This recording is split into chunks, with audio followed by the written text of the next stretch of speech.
Hey everyone, if you spend any amount of time on social media, you have almost certainly seen this one land in your feed. 6 divided by 2, open parentheses, 1 plus 2, close parentheses. Underneath it, thousands of comments. People who are normally polite are calling each other idiots over a problem you could hand to a 9-year-old. One camp says the answer is 9. Their reasoning goes like this. Do the parentheses first. 1 plus 2 is 3. Then work left to right. 6 divided by 2 is 3. 3 times 3 is 9. They feel confident, because if you type it into your phone or into Google, 9 is exactly what comes back. The other camp says the answer is 1. Same first step. 1 plus 2 is 3. But then they see the 2 sitting tight against that bracket as a single chunk, so they multiply it out. 2 times 3 is 6, and 6 divided by 6 is 1. They will tell you this is simply how algebra is written. So here is the part that should bother you. This is grade school arithmetic. No variables, no calculus, nothing exotic. And it produces 2 answers that both look reasonable. Is math broken? Back in school, most of us were handed a rule called PEMDAS, or BODMAS, depending on where you grew up. It arrived like a law. Memorize it. Use it on the test. Do not ask questions. Almost nobody was told where it came from, or what it is actually for. This argument is not about whether you are good at arithmetic. It is about something quieter. It is about how humans designed the written language of math, and about the exact spot where PEMDAS runs out of road and cannot help you at all. Let me put the rule on the table first, in plain words. PEMDAS is a list of what to handle first. P is for parentheses, the brackets. E is for exponents, the little raised numbers. M and D are multiplication and division. A and S are addition and subtraction. You work down that list from top to bottom. Now the blunt question. Is that list a law of the universe, like gravity? Something that would still be true if humans had never shown up? Or is it a traffic rule? Something we invented so we do not crash into each other while reading an expression. If you ever sat in class wondering why multiplication has to happen before addition, and the answer you got was some version of, "That is just the rule, memorize it," your instinct was right. That is not an explanation. That is an instruction. And the real answer splits into 2 halves. That split is exactly why this problem tears people apart. Part of PEMDAS is forced. It is not a choice at all. It falls straight out of what the operations mean, and you could not change it, even if every human on the planet voted to. The other part is pure convention. People picked it. They could have picked otherwise, and for a long stretch of history they did. Almost nobody is taught which half is which. So let us pull them apart, starting with the half that is not up for debate. Forget the viral problem for a moment. You are at the store. You pick up 2 loose apples. Then you grab 3 boxes of oranges, and every box holds 4 oranges. Write that down in the order it happened. 2 plus 3 times 4. Now run it strictly left to right. 2 plus 3 is 5. 5 times 4 is 20. 20 pieces of fruit. Go count what is in your bag. 2 apples, 12 oranges, 14. You never had 20 of anything. Left to right did not just give a different answer. It gave a false one, about a real bag of fruit sitting in your hand. So what went wrong there? Look at what multiplication actually is. 3 times 4 is shorthand. It is a compressed way of writing 4 plus 4 plus 4. That is all multiplication has ever been. Repeated addition packed down into a smaller symbol, which means 2 plus 3 times 4 really says 2 plus that packed bundle. Unpack it, and you get 2 plus 4 plus 4 plus 4. 14, the right answer, and the one that matches your bag. Here is the insight. Multiplication goes first not because somebody decreed it. It goes first because it is a package. You have to open the package before its contents can be piled in with anything else. Add first? and you have reached into a sealed box and quietly changed what was inside it. Now push the same idea up one floor. Take 3 times 2 cubed. 2 cubed is itself shorthand. It means 2 times 2 times 2. Same trick one level higher. Exponents pack up multiplication, the way multiplication packs up addition. So 3 times 2 cubed is 3 times the bundle 2 times 2 times 2. That comes out to 24.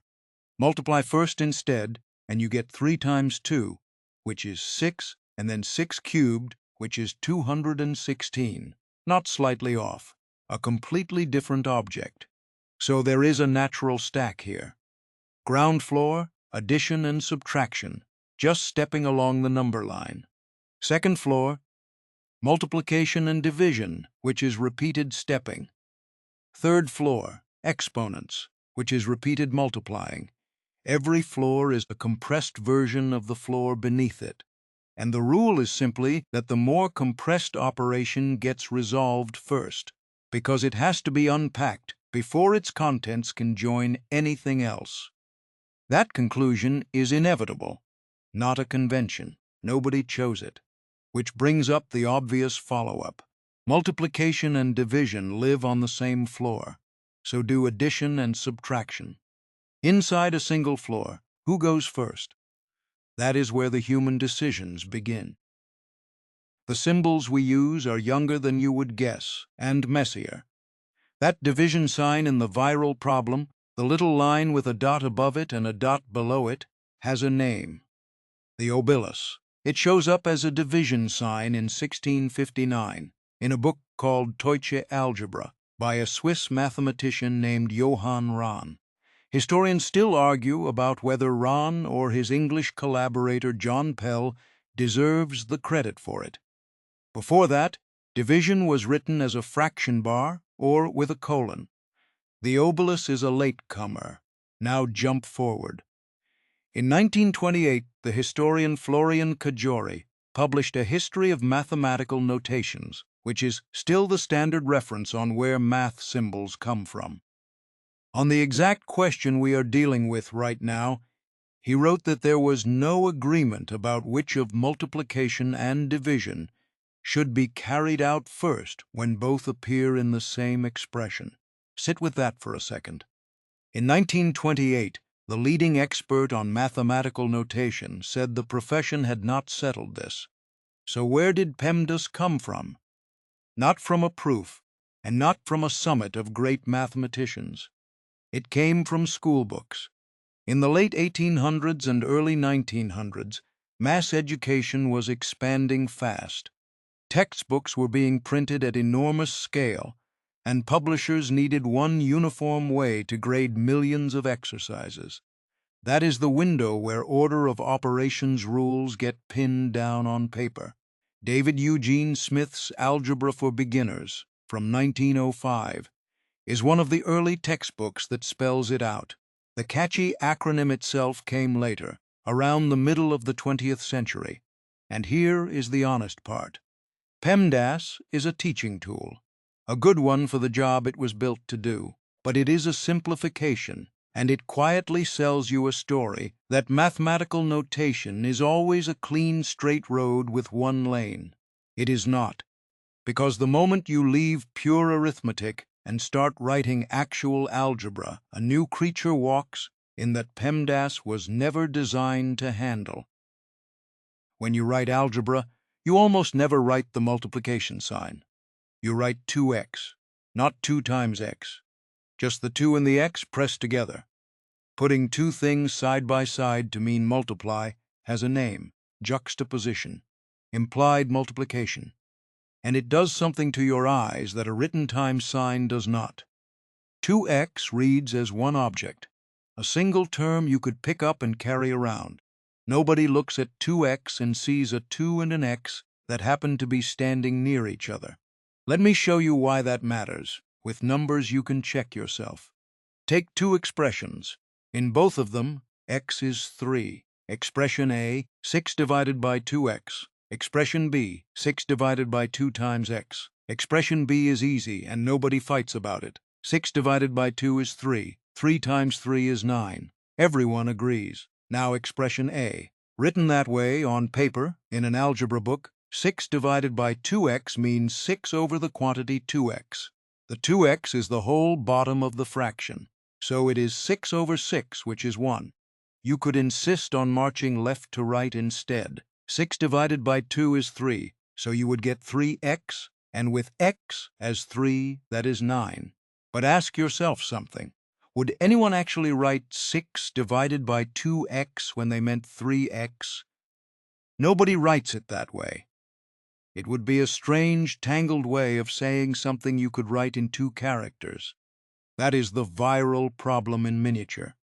Expression A and expression B mean different things to a human reader, even though strict PEMDAS treats them as identical. And this is not just a feeling that algebra people have. It is written down in professional style rules. The Physical Review Style and Notation Guide, which sets the notation for the journals of the American Physical Society, lists the accepted order as powers first, then multiplication, then division. Multiplication outranks division, which means that inside those journals, 1 divided by 2n is read as 1 over the quantity 2n, not 1/2 times n. So a working physicist and a middle school worksheet will hand you different answers for the same string of symbols, and neither of them made an arithmetic mistake. If the people writing the standards lean one way, you would expect the machines to follow. They do not. The disagreement is sitting right inside the calculators in your desk drawer. The TI-82, released by Texas Instruments in 1993, its engineers programmed implied multiplication to outrank division. The company's own documentation says so openly and gives the reason. They wanted you to be able to type an expression the way you would write it by hand, without wrapping 2x in extra brackets. Hand that machine the viral problem, and it answers 1. The TI-83 arrived in 1996. Same company, same kind of machine, one model later, and the engineers reversed the decision. On the TI-83 and on the TI-84 Plus family after it, implied and explicit multiplication carry equal priority, so evaluation runs strictly left to right. Same problem, same keys, and the answer is 9. Nothing about mathematics changed between 1993 and 1996. A design meeting changed. Casio, meanwhile, went the other way and stayed there. The manual for the Casio FX 991 ES puts multiplication in front of a bracket higher in its priority list than division. Type in the viral problem, get one. So the answer you are so sure about may just be the answer the device in your hand was built to give. There is one more voice worth hearing. ISO 8000, Part 2, is the international standard for mathematical notation in science and technology. Its recommendation about the obelus, that little division sign at the heart of this whole fight, is essentially to stop using it. Use a fraction bar, use a slash, use brackets. Write the thing so that nobody has to guess. That is a standards body looking at the symbol everyone is arguing over and saying, calmly, that the symbol is the problem. When precision machines have to fall back on a subjective programming choice to produce an answer, you are not looking at a math problem anymore. So here is where all of this lands. 6 divided by 2, open parentheses, 1 plus 2, close parentheses, is not a test of your logic. It is a badly written sentence. Think about the English sentence. I saw a man with binoculars. Who has the binoculars? Me or him? Both readings are perfectly grammatical. No rule of English settles it, because the ambiguity was built in by whoever wrote the sentence. You do not fix that by studying grammar harder. You fix it by writing a clearer sentence. The viral problem is that sentence, in symbols.